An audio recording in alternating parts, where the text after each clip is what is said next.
Hi everyone, my name's Abidor, and today I'm going to show you how to kill Rakshasa easily.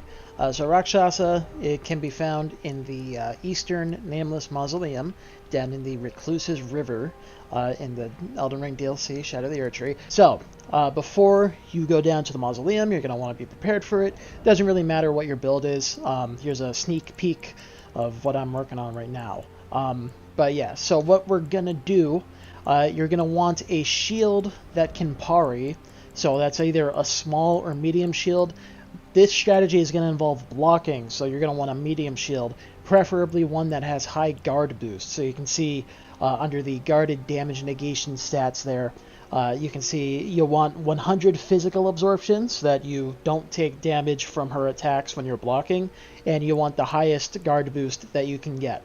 So with medium shields, that'll be the brass shield, but this requires 16 strength to wield one-handed.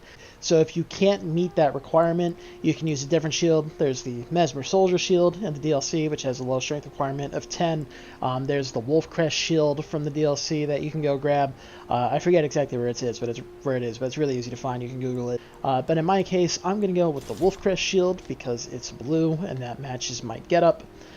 You're also going to want the Great Shield Talisman. This will improve your guard boost when you're blocking, so you take less stamina damage. That's what guard boost does. The higher the guard boost is, the less stamina damage you take when you block an attack. This improves that even more, so you want the Great Shield Talisman. And then we're going to be going for parries and ripostes on her, which is a lot easier than it sounds, trust me. So you're going to want to get the Dagger Talisman, which makes your critical hit stronger, and the Blade of Mercy, which increases your attack power by 20% after you get a critical hit, meaning that the next one will be even stronger. And then I also like using the Dragon Crest Great Shield, just so that when you do get hit, you don't take that much or as much damage. You're still going to take a bunch of damage because she hits hard as fuck. But you'll take less damage because of this. And you're going to want solid armor. So in my case, I'm going to go with the Knight set, which you can buy from the Round Table Hold. It's very solid armor, relatively lightweight, and provides pretty good protection and 51 poise. So it's good to have. And then you're going to want the Misery Cord. If you're a pure strength build, I believe the Executioner's Great Axe will do more critical hit damage, or more damage on a riposte, but I'm just going to go with the Misery Cord. This is going to be optimal for most people.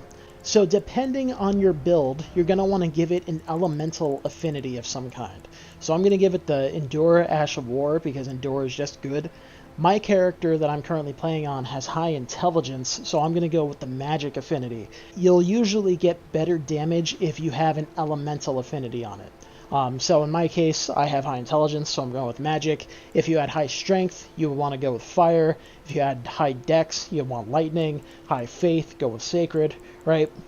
And also, you're going to want the Carrion Retaliation Ash of War on the shield, and give it the standard affinity. You see, other affinities will reduce the guard boost by a lot, even the physical ones. So you want to give it the standard affinity with the Carrion Retaliation Ash of War. Oh, and in your Wondrous Physic, you're going to want something that boosts your damage. So in my case, I am doing magic damage, so I'm going to use the magic shredding tier. If you're using one of the other damage types, you want that shredding tier. And I also suggest using the Opaline hard tier to increase your damage negation, so that when she does hit you, you don't get owned quite as hard. And if you have access to it, you should use something like the Golden Vow, Spell, or Ash of War. I'm going to use the consumable, because why not? Let's see, because I don't feel like using the Ash of War, and I don't have the faith for the spell. So yeah, fuck it, why not? We'll use the Golden Vow consumables here. The incantation is the best, but yeah, you want some kind of buff to buff your damage, and also preferably something like Boiled Crab to improve your physical damage negation, so you don't get owned as hard when you do get hit. Oh, and make sure your shield and weapon are upgraded. I have my stuff at plus 25, as you can see. Make sure your shit's upgraded. So, before we go in, cast your buffs. So for me, that's going to be my Wondrous Physic, Boiled Crab, and then I'll use a Golden Vow, Misery Cord, and Carrion Retaliation at the ready. Let's do this. So parrying seems like a difficult task, but trust me, it's not. Because what you're going to do is you're going to block a hit. Oh, wait, I fucked that up. You block a hit and then parry the next hit. You feel me? You see, I'm on a New Game +2, but I do have 20 Shadow Tree Blessing, but the enemies hit hard as shit on New Game +2, so it makes up for it. So you see I'm not taking like gigantic amounts of damage.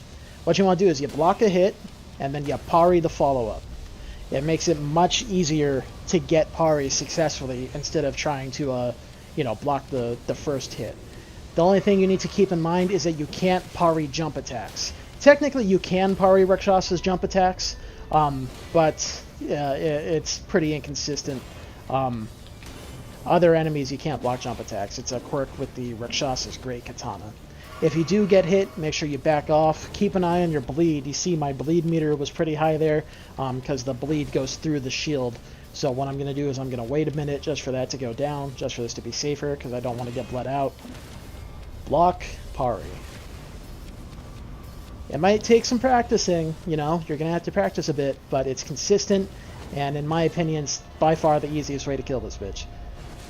So you get the parry, and then you go for the riposte.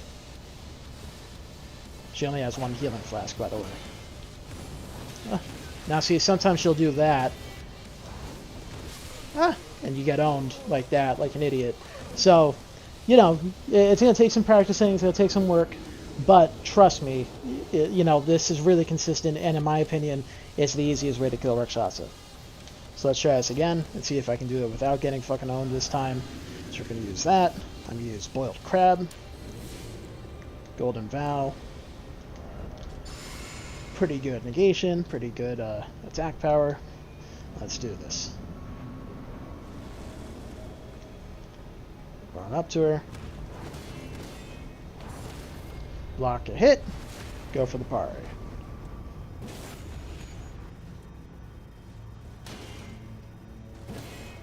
Just be careful not to block jump attacks, because if you not to parry jump attacks, because you'll just get owned.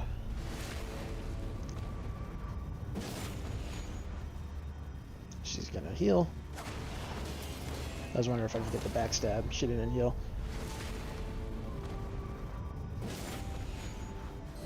She's probably gonna heal now. Block, parry.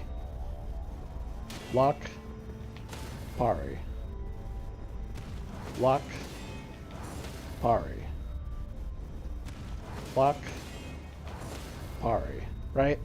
So just, you can just practice doing that. You saw how I got bled out through the shield there, so you want to keep an eye on that. If you're wearing the white mask and that happens, then it'll give you a damage boost. You also want to keep an eye on your stamina, but it shouldn't be that big of a problem.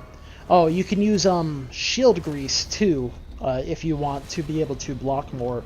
You can use shield grease or the Scholar's Shield spell, and that'll improve your guard boost. But yeah, so it'll probably take some practice, but give it a few tries, and it makes it pretty easy to kill her, and that's how you can easily get Rakshasa's katana and armor set. So I hope you found this video helpful. Please leave a like, share the video, and consider subscribing, because those things really help me out. Huai cha! My name is Diabedor, and I will catch you